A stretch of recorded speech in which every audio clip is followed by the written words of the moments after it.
She was a virgin and worked invisibly in a Millionaire company. She never got a raise, never was noticed, until she crossed eyes with the boss. That night, she did the unthinkable. She knocked on his door. If you like love and romance stories, watch until the end, subscribe to this channel, and leave your comment saying where you listen from. The air conditioning in Davidson and Caldwell sighed through the glass corridors like a tired ghost, carrying with it the smell of reheated coffee and suffocated ambitions. Claire Bennett adjusted her discreet framed glasses on her nose and looked at the computer's digital clock, 11:40 at night. Another night lost among floor plans and projects that would never bear her signature. At 36, she had become an efficient shadow in the offices of the largest architectural firm in North America. 7 years of silent dedication, 7 years drawing dreams for other people while her own withered in locked drawers. Her colleagues greeted her with polite nods. Her bosses leveraged her ideas without giving credit.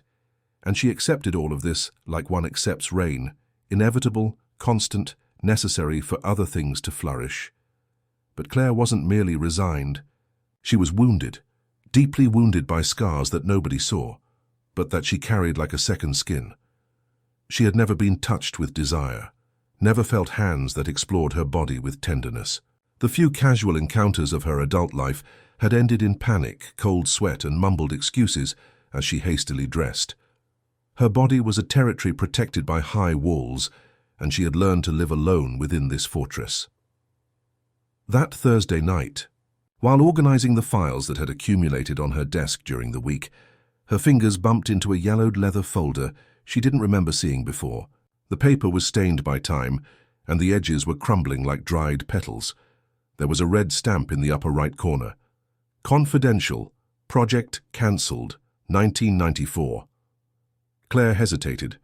She knew the company's strict rules about confidential. Documents knew that her position was already too fragile to take unnecessary risks. But something about the texture of that paper, the way the fluorescent light reflected off the aged leather, awakened a curiosity in her that had been dormant for years. She opened the folder. The first pages were architectural plans drawn by hand firm and precise strokes that spoke of natural talent. The project was called Liberty Heights Social Housing and was signed by Edward Davidson, father of the company's current CEO. Claire knew the name only from gold plaques in the corridors and black and white photographs in the elevators, but she had never seen works by the family patriarch. As she leafed through the documents, a strange sensation began to take hold of her. The plans showed a housing complex for low-income families in Liberty Heights, on Chicago's East Side, the same neighborhood where her mother had been born, the same neighborhood that, according to Claire's fragmented memories, had been demolished when she was still a child, forcing her family to live through a sequence of nightmares between cheap boarding houses and temporary shelters. But it couldn't be coincidence. Or could it? Claire turned more pages, and the dates began to make sense. The project had been approved by the city in March 1994, but abruptly cancelled in September of the same year. In handwritten notes in the margins, she read phrases like resident resistance, complex land issues, and in a different, more nervous handwriting, Sanders family, talk to the woman. Sanders, her mother's maiden name. Claire's blood heated up. Her hands began to tremble as she held the papers, and she felt a familiar vertigo, the same that afflicted her whenever fragments of her childhood surfaced without warning. She vaguely remembered her mother crying in the middle of the night, men in suits knocking on the door, constant moves that were never properly explained to a 10-year-old girl. She remembered her mother repeating, like a bitter mantra, "The rich build on." Top of our dreams, Claire, never forget that.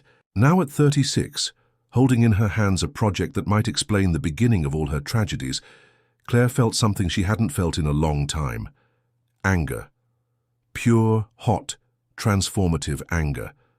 The same company that had destroyed her family was the company where she had worked for 7 years, donating her creativity and receiving crumbs in return. She closed the folder and hugged it against her chest. She didn't yet know what she would do with that information, but she knew that her life had changed forever on that Thursday night, under the cold light of the empty offices of Davidson and Caldwell. What Claire didn't know was that 3 floors, Above, Lucas Davidson was watching through security cameras, an architect with glasses holding a project he thought was buried forever. And that for the first time in years, his hands were trembling as much as hers. Lucas Davidson had a habit of working late, not out of necessity, but by choice. The silence of the empty offices was the only time he could think without the constant interruptions of meetings, calls, and decisions that required his approval. At 39, he had transformed his father's company into an empire that extended throughout North America, but the price of that expansion had been his own humanity. He was handsome in a way that bothered people, square jaw, blue eyes that seemed to see through people, and a smile that rarely reached his eyes. Women approached him like moths drawn to light, but he treated them as objects of temporary entertainment. Relationships for Lucas were unwritten contracts, mutual pleasure without emotional involvement, expensive meetings in discreet hotels, generous gifts followed by polite goodbyes. That night, while reviewing financial reports in his office on the building's top floor, a movement on the security cameras caught his attention. A woman alone on the 12th floor, holding a folder that he immediately recognized. His stomach contracted. The Liberty Heights project, 29 years buried in the dead files, and now some random employee was holding it like a found treasure. Lucas enlarged the image on the screen. The woman was thin, wore glasses and a work blouse wrinkled from fatigue. He vaguely recognized her. Claire something, an architect from the residential projects department, a shadow that passed through the corridors without making noise, without causing problems, without truly existing. But now she existed, and she held in her hands the key to a past that Lucas was struggling to forget. He perfectly remembered the day he found those documents on his father's desk 15 years ago, shortly after the patriarch's death. Edward Davidson had died of a heart attack at 62, leaving behind a prosperous company and secrets that Lucas discovered gradually, like someone unearthing bones in an abandoned cemetery. The Liberty Heights project had been his young father's dream, to build dignified housing for poor families, to transform architecture into a tool for social justice. But something had gone wrong. Very wrong. In the documents that Lucas found after his father's death, there were letters from lawyers, receipts for suspicious payments, and in a separate folder, photos of a woman crying while holding a child in her arms. The woman's name was Isabella Sanders. The child was a dark-haired girl who looked at the camera with an expression of fear that Lucas could never forget. Now, watching Claire on the cameras, he felt an icy shiver run up his spine. There was something familiar about that posture, the way she tilted her head as she read the documents, something that made him remember the girl in the photograph. Lucas turned off the computer and made an impulsive decision. He took the elevator down to the 12th floor, walking through the dark corridors with only the emergency light. When he reached the room where Claire worked, she had already put the folder away and was organizing her things to leave. He knocked on the glass door. Claire looked up, startled. She recognized him immediately. It was impossible not to recognize Lucas Davidson. He was there with his jacket open, his tie loosened, his hair slightly disheveled, and those icy eyes that she had only seen from a distance during general company meetings. "Miss Bennett," he said, entering the room without waiting for an invitation. "Working late?" Claire felt her heart race. She knew she shouldn't be there at that hour, knew that the folder she had found probably shouldn't have reached her hands. "Mr. Davidson," she managed to respond, her voice slightly trembling. "I was finishing some projects." Lucas approached. Her desk, hands in his pockets, a smile that didn't reach his eyes. "Interesting projects?" It was a simple question, but Claire felt the weight of a veiled threat. He knew. He knew that she had seen something she shouldn't have seen. "Normal projects," she lied, trying to keep her voice steady. Lucas nodded, slowly, as if analyzing every word, every facial expression. There was something hypnotic about the way he observed her, something that made Claire feel simultaneously exposed and invisible. "Claire," he said, using her first name for the first time in 7 years. The sound of her own identity in his mouth made her shudder. "You know that I value dedicated employees. Perhaps it's time we talked about your career in the company." Claire didn't know if that was an opportunity or a threat. Maybe it was both. "I appreciate the interest, Mr. Davidson." "Lucas," he corrected, taking a step closer. "I think we've worked together long enough to dispense with formalities." The scent of his cologne reached Claire, something expensive, woody, masculine. She had never been so close to a man who emanated so much power, so much danger disguised as charm. Her reaction should have been fear, submission. But to her own surprise, what she felt was something different. Anger. Anger for all the years of invisibility. Anger for the denied promotions. Anger for being there at that moment, being manipulated by a man who probably knew exactly what she had discovered. "Thank you, Lucas," she said, emphasizing his name with a boldness that surprised her. "But I think we should go home. It's late." He smiled. This time the smile reached his eyes. "You're right. Good night, Claire." When he left, Claire was left alone with the silence and the certainty that her life had irreversibly changed. She had been noticed, and that, she knew, could be either the best or the worst thing that had ever happened to her. The following days became a cat-and-mouse game that Claire wasn't sure she was prepared to play. Lucas began to summon her to meetings that didn't make sense, reviews of projects that had already been approved, discussions about budgets for works she had never worked on, technical analyses of developments that were still only on paper. Monday he asked her to accompany him on a visit to a construction site in Highland Park. Claire spent the entire morning sitting on the leather seat of his Mercedes, trying to concentrate on the documents he had handed her, but feeling the weight of his gaze through the rearview mirror every time the traffic stopped.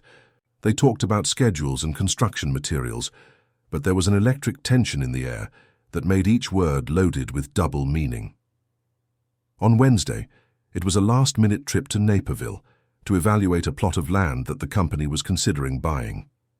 2 hours on the road, Lucas driving with one hand on the wheel and the other drumming on the gearshift, asking questions about her education, her family, her personal life.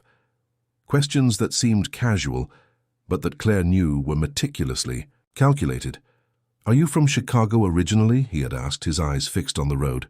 "I was born here, yes," Claire replied, trying to keep her voice neutral.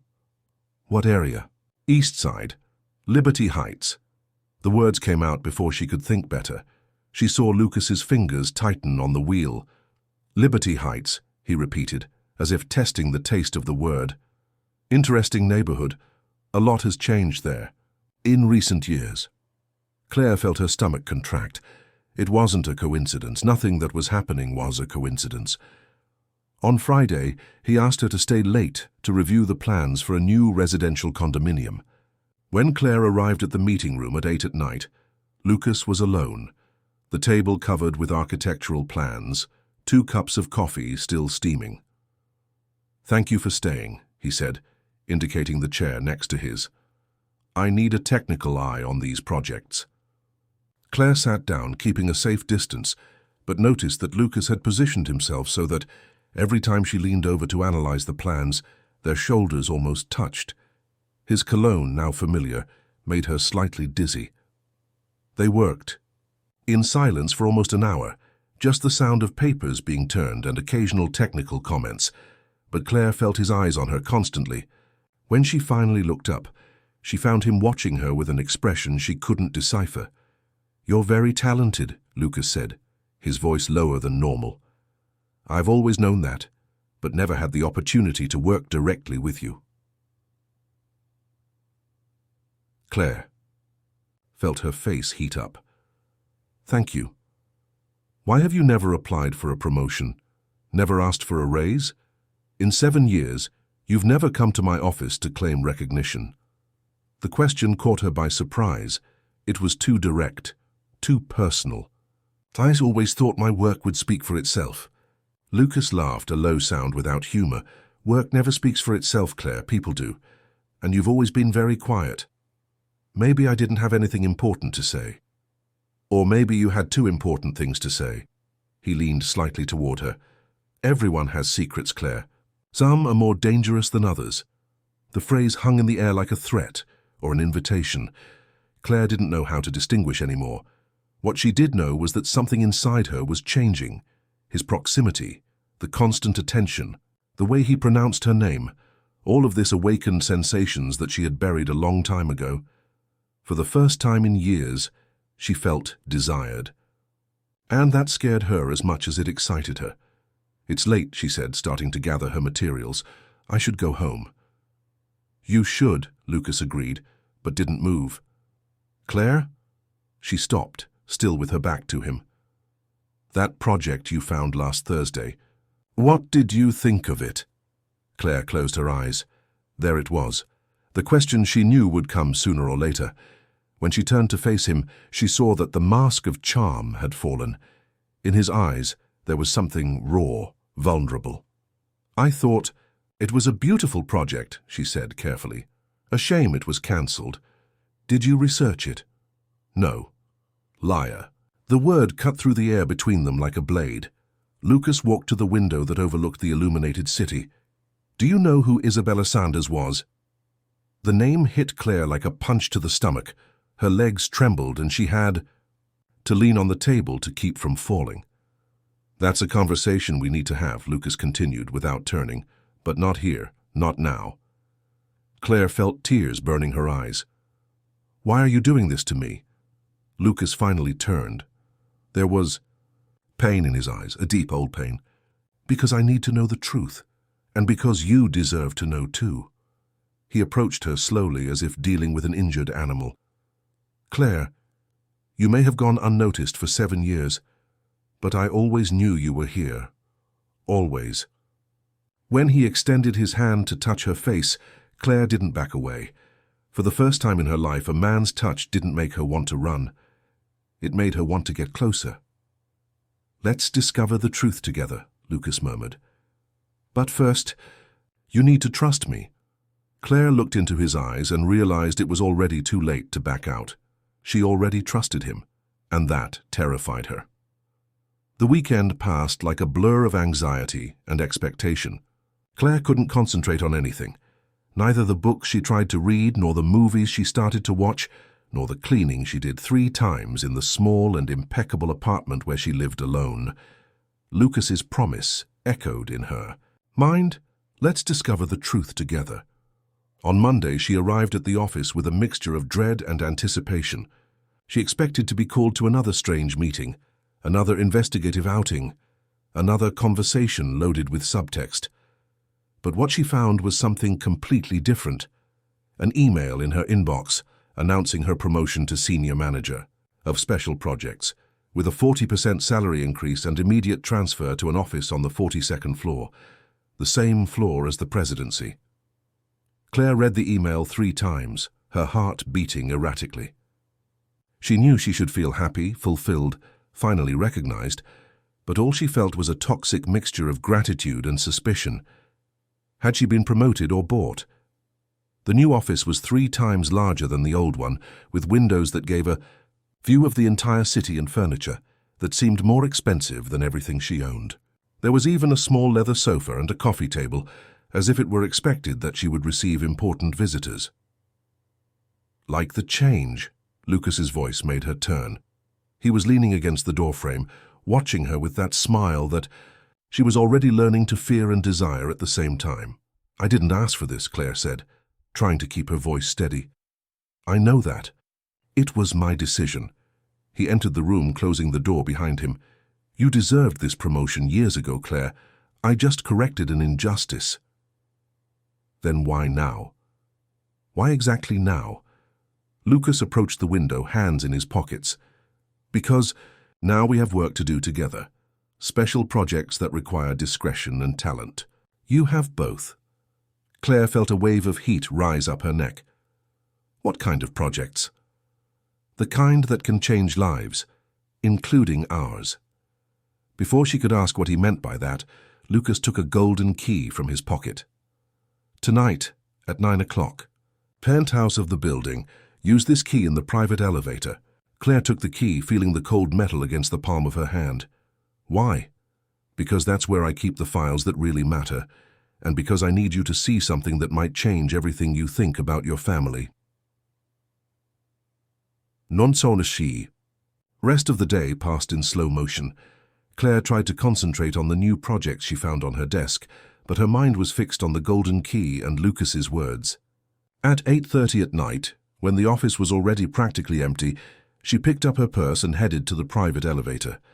Lucas's penthouse was exactly as she had imagined, modern, masculine, with expensive artwork on the walls and a panoramic view of Chicago that took her breath away. He was on the terrace when she arrived, holding 2 glasses of red wine, wearing only a dress shirt with the sleeves rolled up. "I thought you wouldn't come," he said, offering a glass to her. "I thought about that too."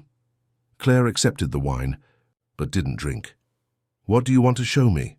Lucas led her to a glass table where several folders were open. Claire immediately recognized the documents from the Liberty Heights project, but now there was much more material: photos, letters, newspaper clippings, birth certificates. "My father wasn't a bad man," Lucas began, his voice laden with a sadness she had never heard before. "He really wanted to build housing for poor families. The Liberty Heights project was his dream." Claire approached the table, observing the photographs. There were images of the Liberty Heights neighborhood as she had never seen it. Colorful. Houses, children playing in the street, women talking at the doors. It was a world that she knew had existed, but of which she kept only dark fragments. "What happened?" she asked. "Corruption, politics, greed." Lucas took a sip of wine before continuing. "My father discovered that there were powerful forces interested in that land, not to build affordable housing, but for real estate, speculation. He tried to resist, but—" Lucas picked up a black and white photograph and handed it to Claire. It was a young woman, perhaps 25 years old, holding a girl in her arms. The woman was crying, and the child looked at the camera with an expression of fear and confusion. Claire felt the air leave her lungs. She knew those eyes, that face shape, that expression of fear. It was like looking into a mirror of the past. "Isabella Sanders," Lucas said softly. "Your mother. How did you—" "My father sought her out personally when the project was cancelled, wanted to explain, to apologize. But Isabella wouldn't listen, said that the rich always find a way to destroy the dreams of the poor, and she was right." Claire held the photograph with trembling hands. Her mother looked so young, so vulnerable, and Claire herself, a child who didn't understand why her life was being torn apart. "Why are you showing me this?" she asked, her voice almost a whisper. Lucas approached, standing so close that she could feel the heat of his body. "Because you deserve to know the truth, and because—" He hesitated, as if struggling with himself. "Because I need you to know that I am not my father, and that what I feel for you has nothing to do with guilt or reparation." Claire looked into his eyes and saw something that made her forget to breathe. Desire, vulnerability, fear. He was exposing himself in the same way that he had forced her to expose herself. "Lucas?" she began, but he interrupted her by placing his hand on her face. "Claire, I know you've never had reason to trust men like me, rich, powerful men who take what they want. But I need you to know that what I feel for you is real." When he kissed her, Claire didn't back away. For the first time in her life, she allowed herself to feel what it was like to be desired by someone who really saw her. The kiss was soft at first, hesitant, as if he were testing her reaction. But when she responded, pressing her body against his, something changed. The kiss deepened, became urgent, desperate. Lucas's hands tangled in her hair, and Claire felt a wave of heat that she had never experienced before. It wasn't just physical desire, it was liberation. It was the breaking of all the barriers that she had built around herself. When they finally separated, both were breathless. Claire looked at the man in front of her, powerful, dangerous, vulnerable, and knew that she had crossed a line from which there was no return. "This changes everything," she whispered. Lucas smiled, gently touching her face. "I hope so." The following weeks unfolded like a feverish dream. Claire discovered aspects of herself that she didn't know existed. The woman who emerged in Lucas's arms was brave, sensual, capable of saying no and of asking for more. He touched her with a reverence that surprised her, as if she were made of precious crystal. but also with a passion that made her question everything she thought she knew about her own body. They met at the penthouse almost every night. Lucas cooked for her, simple dishes that revealed a domestic intimacy that contrasted with his public image of a ruthless executive. Claire discovered that he had learned to cook from the family's Italian housekeeper, that he had been a lonely child in a house that was too big, that he carried the weight of expectations that he had never chosen. "My father wanted me to be an extension of him," Lucas confessed on a rainy Tuesday while preparing shrimp risotto. "He never asked me what I wanted to be." "And what did you want to be?" Claire asked, watching him stir the rice with precise movements. "A musician. Can you believe that? I wanted to play piano professionally." He laughed, a sound without humor. "I played until I was 16. Then my father decided that music was a hobby, not a career." Claire approached him, placing her hand on his shoulder. "Do you still play?" "There's a piano in the office. Sometimes when I'm alone." "Play for me." Lucas looked at her as if she had asked for something impossible. "Claire, please." He led her to the penthouse office where a black grand piano occupied a corner near the window. He sat on the bench, fingers hesitant over the keys, and began to play. It was a melancholy melody, complex, full of repressed emotions. Claire sat beside him on the bench, watching his hands move with a grace she didn't know. When the music ended, Lucas kept his hands on the keys, head down. "I haven't played that in 10 years. "It's beautiful," Claire whispered. "Sad, but beautiful. Like you." She kissed him then, there on the piano bench, and the sound of keys being accidentally pressed created a discordant soundtrack for the moment when she realized she was falling in love with him. But the outside world began to intrude on their bubble of happiness. Work colleagues made veiled comments about her sudden promotion. Speculative looks followed her through the corridors, conversations that stopped abruptly when she approached. "They're talking," Claire said on a Thursday, while getting dressed in the penthouse after an afternoon of intense lovemaking. "Let them talk," Lucas responded, watching her from the side of the bed. "You deserved that promotion. But that's not why I got it, is it?" His silence was answer enough. "Lucas, I need to know. What you feel for me is real, or is it guilt, compensation for what your father did to my family?" He got up, walking toward her with tense muscles. "How can you ask that, after everything we've experienced together?" "Because I need to be sure, because I've never felt like this before, and I'm afraid I'm deluding myself." Lucas held her face with both hands. "Claire, what I feel for you has nothing to do with my father or with the past. You made me feel things that I thought were impossible. You made me want to be a better man. Then help me be a better woman. Stop protecting me. Stop making decisions for me. If we're equals, treat me as an equal." He kissed her intensely, desperately. "You're right, I'm sorry." But the promise of transparency didn't last long. The following week, Claire discovered that her old position had been filled by Marcus, a newly graduated architect who earned 20% more than she earned before the promotion. When she confronted Lucas, he became defensive. "It's not about gender, Claire, it's about experience. Marcus has been out of school for 3 years. I have 15. He has a master's degree from a private university that costs more than my annual salary. Lucas, you're doing exactly what they've always done to me, finding excuses to justify the unjustifiable." The discussion escalated. Harsh words were said, and Claire left the penthouse for the first time since they had started their relationship. But 2 hours later, Lucas appeared at her apartment door, wet from rain, with a proposal. "Let's do something," he said, still breathing heavily from having run up 4 flights of stairs. "You're going to lead the company's biggest project for the next 2 years, alone, without my interference. If you succeed, never again question whether you deserve to be where you are." "What project?" "New company headquarters, 50 floors, 200 million investment. It will be your name on the plaque."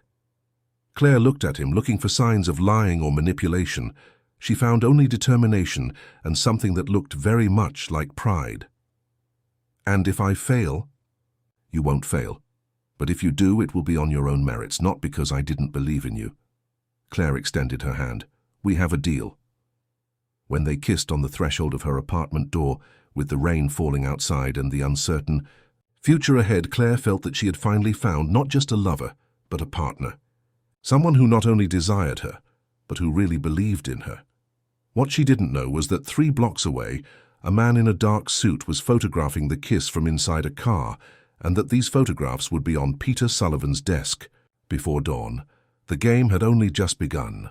Peter Sullivan had the gift of appearing at the most inopportune moments. Claire was reviewing the plans for the new headquarters when he knocked on her office door, a cordial smile on his face and a leather portfolio in his hands. "Miss Bennett, what a pleasure to finally meet you in person," he said, entering without waiting for an invitation. Peter was a middle-aged man, grey hair combed back, impeccable suit, and a presence that occupied the entire environment even without making noise. Peter Sullivan, investing partner of the company. Claire had heard of him only in whispers, the man who appeared at administrative councils but never at general meetings, who signed contracts but avoided spotlights, whom everyone respected for reasons that no one clearly explained. "Mr. Sullivan," she responded, trying to maintain professional composure. "How can I help you?" "Actually, I came to help you." Peter sat in the chair in front of her desk without being invited, crossing his legs elegantly. "I heard that you're leading the new headquarters project. Congratulations. It's a well-deserved recognition." There was something in the way he said "well-deserved" that made Claire feel uncomfortable. "Thank you." "You know, Claire. May I call you Claire? I knew your work long before this promotion. For years I've observed your projects, your silent dedication, your neglected talent." Peter opened the portfolio and took out some photographs. "I've also been observing other things." The photographs showed Claire and Lucas at her apartment door kissing in the rain. Other images caught them entering the penthouse together, getting out of the same car, sharing intimate moments that she thought were private. Claire felt her blood freeze. "What do you want?" "Protection." "For you." Peter collected the photographs with calm movements.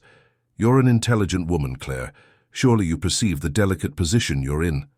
I don't see any problem with my situation." "No? An employee who receives a sudden promotion after starting a relationship with the CEO.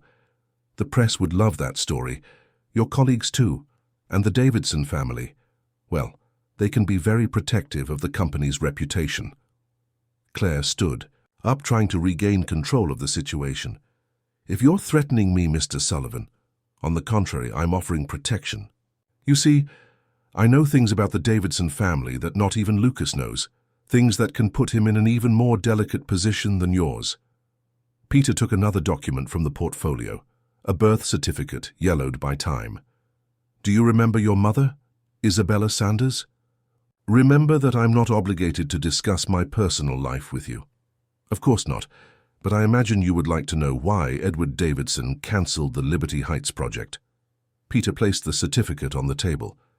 "And why he became so interested in the Sanders family specifically." Claire looked at the document without touching it. She immediately recognized the name, Claire Bennett Sanders Davidson. Her full name, but with a surname that she had never seen before. "This is a forgery," she said, but her voice trembled. "Edward Davidson maintained a relationship with Isabella Sanders for 3 years, between 1985 and 1988. You were born in 1987. Peter leaned forward. "Do the math, Claire." The world around her seemed to collapse. Claire held onto the desk, fighting against a wave of nausea. "You're lying." "Your mother never told you because Edward was married, had a family to protect, a company to build. When she got pregnant, he offered money for her to go away, change cities, never contact him again. Isabella accepted because she had no choice." "Stop." Claire closed her eyes, trying to block out his words. "The Liberty Heights project wasn't cancelled because of external pressures, Claire. It was cancelled because Edward couldn't bear the idea of building affordable housing in the neighborhood where the woman he had abandoned pregnant lived. Where his daughter lived. "Stop!" Claire shouted, tears beginning to stream down her face. Peter stood up, putting the documents back in the portfolio with meticulous movements. "Lucas doesn't know any of this. To him, you're just a talented employee with whom he became romantically involved. But when he discovers the truth, well, how do you think he'll feel knowing that he fell in love with his own half-sister?" Claire collapsed in the chair, sobbing. Reality was reorganizing itself around her like pieces of a macabre puzzle. All the casual encounters with Lucas, all the coincidences, all the inexplicable attraction. Could it possibly have genetic, familial bases? "What do you want from me?" she managed to ask between tears. "For you to be smart. Lucas is about to sign a merger contract with a German company, a contract that could change the controlling interest of Davidson and Caldwell. I need you to convince him not to sign." "Why?" "Because that merger will destroy everything Edward built, and because, as his legitimate daughter, you're entitled to a part of this company, a right that can be legally recognized if we know how to use the right information." Peter walked to the door, pausing before leaving. "You have a week to decide, Claire.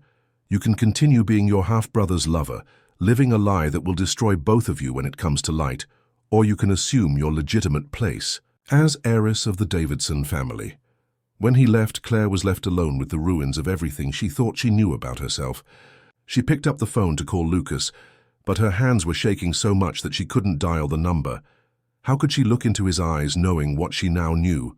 How could she touch him, kiss him, love him, carrying this terrible secret? For the first time since they met, Claire didn't go to the penthouse that night. And when Lucas knocked on her apartment door at 11 at night, concerned about her absence, she pretended to be asleep and didn't answer. From the other side of the door, he called her name several times before giving up. Claire heard his footsteps, moving away down the corridor, and knew that she had lost not only the man she loved, but the entire life she had built beside him. The truth, Claire discovered that night, doesn't always set you free. Sometimes it imprisons you forever. The following days were a hell of doubts and paranoia. Claire arrived at the office earlier and left later, avoiding any possibility of encountering Lucas in the corridors. When he tried to talk to her during meetings, she responded only the essential, maintaining an icy, professional tone that clearly confused and hurt him. Lucas tried to approach her several times. Flowers began to arrive at her office, expensive bouquets that she donated to the receptionist, affectionate emails that she deleted without reading completely, until on a Friday he lost his patience. "Claire, we need to talk, now." He invaded her office at the end of the workday, closing the door behind him with more force than necessary. "We have nothing to talk about, Lucas. I think it's better if we keep our relationship strictly professional." "Professional?" He approached, her desk, fists clenched. "A week ago you were in my bed telling me you loved me. Now you want to be professional?" Claire felt her heart breaking into pieces, but forced her voice to remain cold. "It was a mistake. I was confused, vulnerable after discovering about my family. Liar." Lucas leaned over the desk, blue eyes burning with anger and pain. "Look into my eyes and tell me you don't feel anything for me." Claire looked. She saw pain, confusion, love. So much love that it almost made her crumble. But she also saw the face that she was learning to recognize as similar to her own. The same eyes, the same chin shape, the same stubbornness that she saw in the mirror. "I don't feel anything for you beyond professional respect," she lied, each word cutting her own throat like glass. Lucas backed away as if he had been punched. "You're lying. I don't know why, but you're lying." "Please, leave my office." He stood still for a long moment, studying her face. "What happened, Claire? What did they make you believe?" The question was so accurate that Claire almost fell apart. But she managed to maintain the cold mask. "Nothing happened. I just returned to reality." Lucas left, but not before saying, "This isn't over, Claire. I'm going to find out what's going on." That night, Claire was arranging her things to leave, when she found a sealed envelope on her desk. Inside there was a single sheet of paper with an address and a time, Saturday 3 p.m. Come alone. P.S. Peter Sullivan was waiting for her at a small and discreet cafe in Wicker Park. He was sitting at a corner table, reading an Italian newspaper, wearing casual clothes that somehow made him seem even more dangerous than the impeccable suits. "Claire, good that you came," he said, folding the newspaper. "Ordered coffee?" "I don't want coffee, I want answers." Claire sat across from him, tense. "Are you sure about what you told me?" Peter took a manila envelope from his pocket and placed it on the table. "DNA test, your hair, which I discreetly collected from your brush in the company bathroom, compared with a blood sample from Edward Davidson, collected during his last surgery before he died." Claire looked at the envelope as if it were a venomous snake. "You invaded my privacy, violated 99.7% genetic compatibility." Peter interrupted her softly. "Edward Davidson was your biological father, there's no doubt." Claire's hands trembled. As she picked up the envelope, the numbers and graphs confirmed what she most feared. She was Edward Davidson's daughter, Lucas's half-sister, the woman who had fallen hopelessly in love with her own brother. "Why are you doing this?" she asked, her voice broken. "Because the truth has power, Claire, and because you deserve to know who you really are." Peter leaned forward. "Edward left an estimated fortune of $2 billion. By American law, children are entitled to a legitimate portion, even if not recognized in life. I don't want money." "Then think about what you could do with that money. How many families like yours could be helped? How many social projects could be funded?" Peter gently touched her hand. "Edward destroyed your mother's life. Don't let him destroy yours too." Claire brusquely withdrew her hand. "And Lucas? Will he find out?" "That depends on you. If you cooperate with me, we can keep this between us until you're ready to reveal it. If you don't cooperate—" Peter shrugged. "The press loves family scandals. You're blackmailing me. I'm offering an opportunity. The merger with the German company will be voted on next Monday. Lucas needs only your influence to vote against it. Why is this so important to you?" Peter smiled, but there was no warmth in that smile. "Because I too have my secrets, dear Claire, and because this merger will expose things that I prefer remain buried." Claire put the envelope in her purse, feeling the weight of the truth, like a stone in her stomach. "And if I refuse? Then on Tuesday all of Chicago will know that the CEO of the largest architectural firm in the country was having an incestuous relationship with his own half-sister." Peter called the waiter and asked for the bill. "I can imagine how the press will cover this story, and how Lucas will react when he discovers that he was deceived by you." "I didn't deceive him. I didn't know. But now you know. And every kiss, every night in his bed, every declaration of love from now on will be conscious." Peter placed money on the table. "You have until Monday morning to decide, Claire. Family or love, truth or lie, power or destruction." When he left, Claire remained alone in the cafe, holding the envelope that changed everything. Around her, normal couples talked about weekend plans. Children played, life followed its natural course. But for her, everything had stopped. She was Claire Bennett Sanders Davidson, illegitimate daughter of a dead man, half-sister of the man she loved. And now she had the power to destroy or save everything that remained of her life. The phone vibrated in her purse. "Lucas. Claire, please call me. I need to see you. I love you." She read the message 3 times before deleting it. Then she walked through the streets of Chicago under the fine rain, carrying secrets too heavy for one person alone. On Monday, she would have to choose between truth and love, and she already knew that, whichever her choice, she would lose herself. In the process, Monday arrived like a punctual executioner. Claire woke at 5 in the morning after a sleepless night, the envelope with the DNA test on the bedside table as a constant reminder of the impossible choice she needed to make. She showered, put on her best suit, armor for the war she was about to wage, and arrived at the office 2 hours before anyone else. The board meeting was scheduled for 10 o'clock. Claire knew that Lucas would spend the morning preparing his presentation about the German merger, confident in her support. Peter had made it clear, One word from her against the deal would be enough to plant doubts in the other board members. Lucas trusted her professional judgment so much that her opinion could bring down the entire project.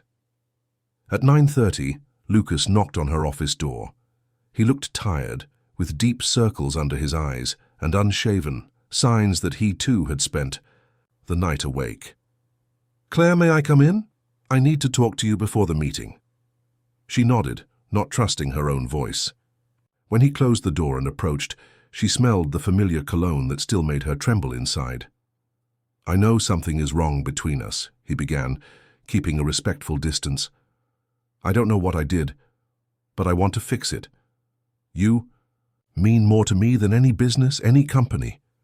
Claire closed her eyes, fighting against the impulse to run into his arms.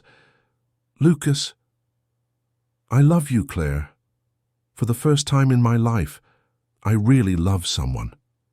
And whatever is scaring you, we can solve it together." "We can't," she whispered. "You don't understand. You can't understand." "Then explain it to me. Give me a chance to understand." Claire looked into the blue eyes that had become her refuge and saw so much love, so much trust, that she almost broke down right there. How could she tell him that they were half-siblings? How could she destroy not only his heart, but his entire perception of reality? "The merger," she said, desperately changing the subject. "Are you sure it's the right decision?" Lucas frowned, clearly confused by the change of topic. "Of course. It's the future of the company. Why?" "What if I tell you that I think it's a mistake, that you shouldn't sign?" "I would trust your judgment. I always have." He moved closer. "Claire, if you have reservations about the deal, tell me. But please don't shut me out of your life." His cell phone rang, a reminder that the meeting would start in 10 minutes. Lucas answered briefly, confirming that he would be in the room in moments. "Let's go," he said, extending his hand to her. "We'll face this together." Claire looked at the extended hand, strong, familiar, safe, and knew that she couldn't touch it again, not knowing what she knew. "Go ahead," she said. "I need to get some documents." In the meeting room, the board members waited while Lucas made his brilliant presentation about the benefits of the merger. Graphs, financial projections, international expansion opportunities, all meticulously prepared and convincing. Peter was sitting next to the table, observing everything with a discreet smile. When his eyes met Claire's, he made an almost imperceptible gesture toward his jacket pocket, where she knew there were copies of the compromising photographs and the DNA test. "And now," Lucas concluded, "I would like to hear the opinion of our senior manager of special projects, Claire Bennett, who analyzed all the technical aspects of the merger." All eyes turned to Claire. Lucas looked at her with expectation and affection. Peter observed her with a predatory smile. The other board members awaited her technical opinion. Claire stood up, her hands trembling slightly. This was the moment of choice: protect Lucas or destroy him, save the company or hand it over to Peter, keep the secret or reveal the truth. She began, her voice failing. She took a deep breath and tried again. "I believe that this merger represents significant risks to the company's identity. The Germans have different methodologies, different standards. We could lose what makes us unique." Lucas frowned, surprised. Peter leaned forward, interested. "Furthermore," Claire continued, gaining strength in her voice, "I discovered some information about the German company's history that concerns me, ethical issues in previous projects in Eastern Europe." It was a lie, but it was the only way she found to protect Lucas without completely handing the company over to Peter. "What kind of ethical issues?"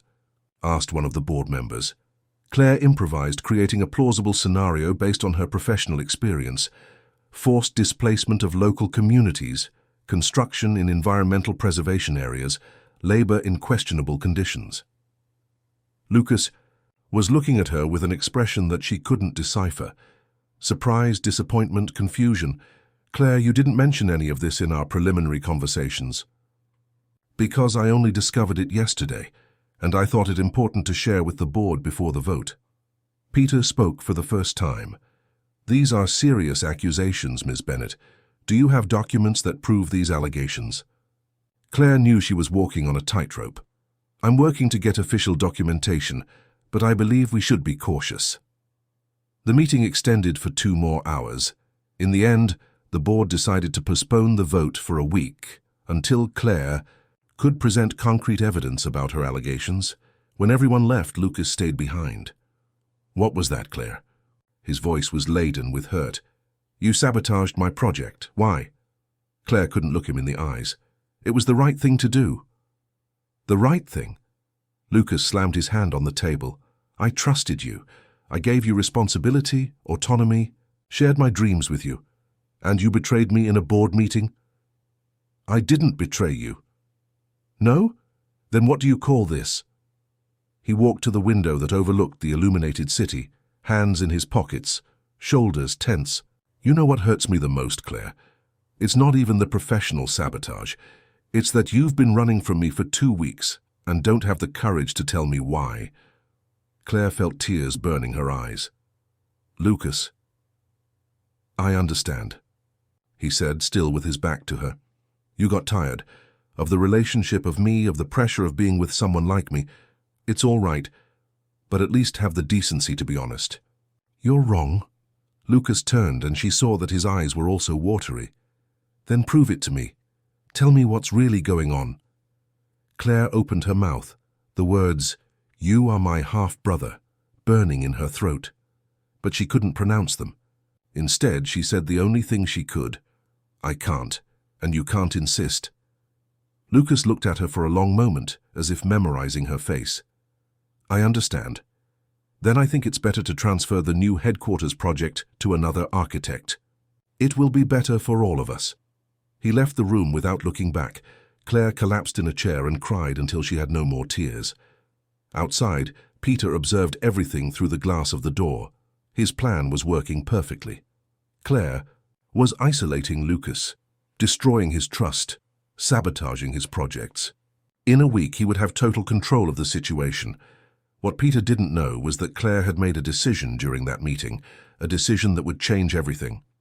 Claire spent 3 days researching, not about the German company, but about Peter Sullivan. She used all the contacts she had made over the years, called in favors from journalist colleagues, scoured public archives, until she found what she was looking for. Peter wasn't just a silent investor. He had been Edward Davidson's partner in several dubious businesses in the 90s, including real estate speculation that had destroyed entire communities.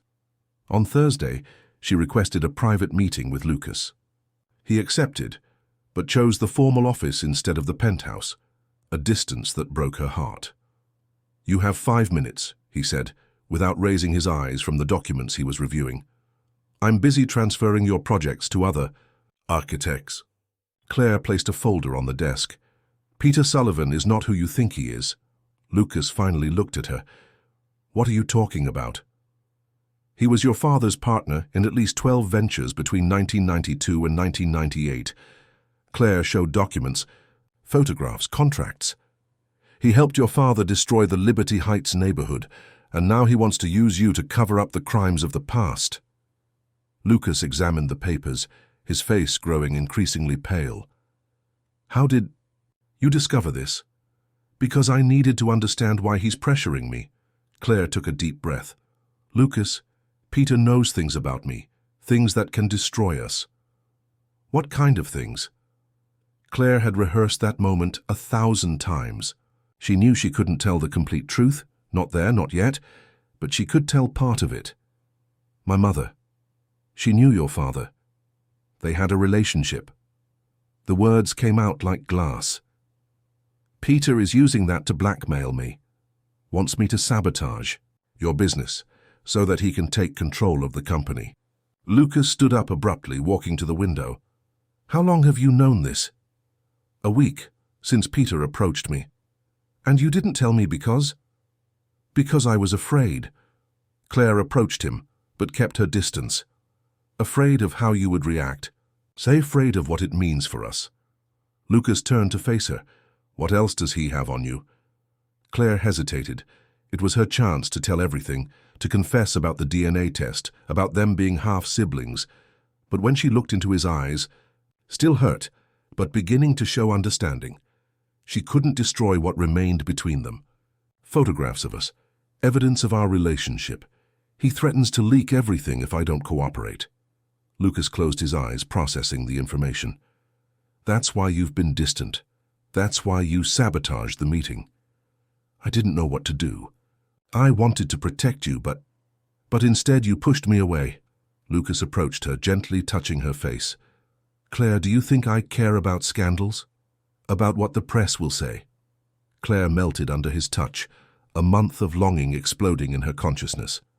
I thought you would get tired of all the complication, that it would be easier without me. Easier? Lucas kissed her softly. Claire, you're the only thing that gives meaning to my life. I don't care if your mother knew my father. I don't care about blackmail or scandals. I only care about you. Claire let herself be kissed, allowed herself to feel for a moment that everything could be all right.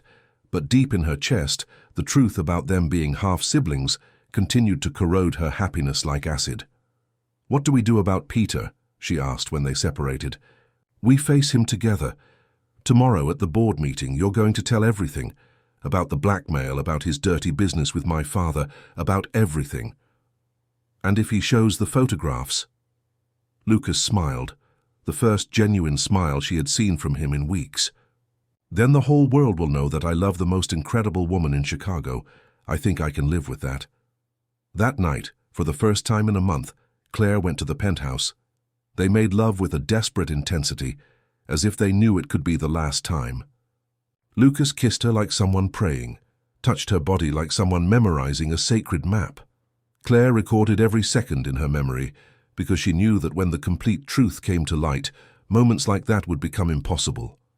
In the morning, while Lucas was making coffee, Claire found a letter on the table, addressed to her, delivered during the night. Claire, you made the wrong choice. By noon today, I want my answer about the merger. Otherwise, Lucas will know that you are half-siblings before sunset. And the press will know soon after. P.S. Claire's blood froze. Peter had discovered that she was trying to expose him and had accelerated the deadline. Now, she had hours, not days. Bad news? Lucas asked, bringing 2 cups of coffee. Claire quickly folded the letter. Just work. But in reality it was the end. Peter wasn't bluffing. She knew that from the documents she had found about him. If she didn't cooperate, he would destroy not only her life, but Lucas's as well. During breakfast, Lucas made plans for their future. He talked about trips they would take together, about the house he wanted to buy, about how he would officially introduce Claire to his mother. She'll love you, he said, holding her hand across the table. Claire smiled and nodded, but inside she was falling apart. There would never be a future. There would never be family introductions. There would never be peace between them. At 10 o'clock, she locked herself in the penthouse bathroom and called Peter. I accept, she said as soon as he answered. Accept. What exactly? I'll convince Lucas to cancel the merger, but in exchange you never approach us again. You never reveal our conversation. You never use the information you have. Interesting proposal. And what guarantees me that you won't betray me afterward? Because I have as much to lose as you do. Peter laughed. All right, Claire, but if you try to deceive me again, I won't try. When she hung up, Claire looked at her reflection in the mirror. She saw a woman who had lost everything, love, dignity, future, to protect the man she loved from a truth that would destroy them. Some battles, she thought, can only be won through defeat. She left the bathroom and found Lucas getting dressed for work. Ready to face Peter today? He asked, adjusting his tie. More than ready, Claire lied, kissing him for the last time as a free woman. In a few hours, she would destroy everything again. But this time it would be for love. The board meeting began at 2 in the afternoon. Claire was sitting next to Lucas, who discreetly held her hand under the table, giving her strength to face Peter. He had no idea that, instead of exposing the blackmailer, she was about to sacrifice herself to protect him. Well, Lucas began, Claire has important information to share about Peter Sullivan. Peter smiled coldly from across the table. I'm eager to hear. Claire stood up, feeling her legs tremble. Actually, I come here to apologize for my behavior last week. After a more careful analysis, I believe the German merger is indeed the best path for the company. Lucas looked at her with surprise. Claire, what are you talking about?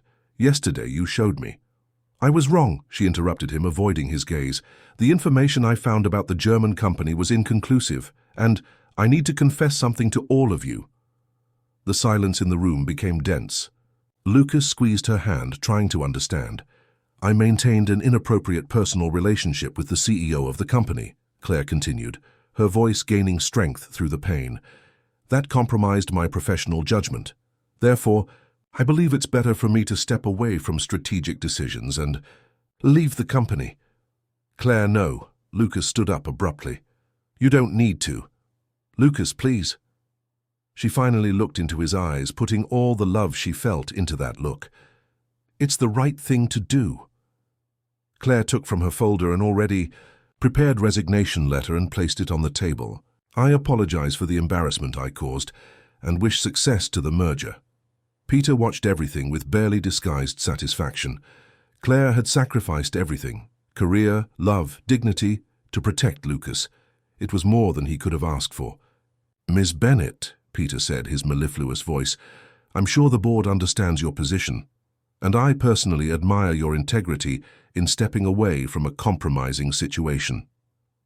Lucas looked from Claire to Peter, finally realizing that something more was happening. One moment. Claire, what's really going on here? Nothing beyond what I said. Claire gathered her things, struggling to maintain composure. Good luck with the merger, Lucas. You'll do very well. She left the room before he could stop her. In the corridors of Davidson and Caldwell, employees stopped to observe the woman who everyone knew had been involved with the CEO, walking for the last time through the offices where she had worked for 7 years. Lucas caught up with her in the parking lot. Claire, wait. She turned, tears flowing freely down her face. Don't make this harder than it already is. Hard? He held her shoulders. You just gave up everything because of social pressure? Because of what they'll think? It's more complicated than that. Then explain it to me. Make me understand. Claire looked at the face of the man she loved more than life itself, and made the most difficult decision she had ever made. She would tell the truth, all of it, because he deserved to know, even if it destroyed them. Lucas, I am your half-sister. The words hung in the air like a death sentence. Lucas backed away as if he had been shot. What? Edward Davidson had a relationship with my mother. I am his daughter. Claire took from her purse the DNA test that Peter had given her. Peter discovered it and blackmailed me. If I didn't cooperate, he would tell you, the press, everyone.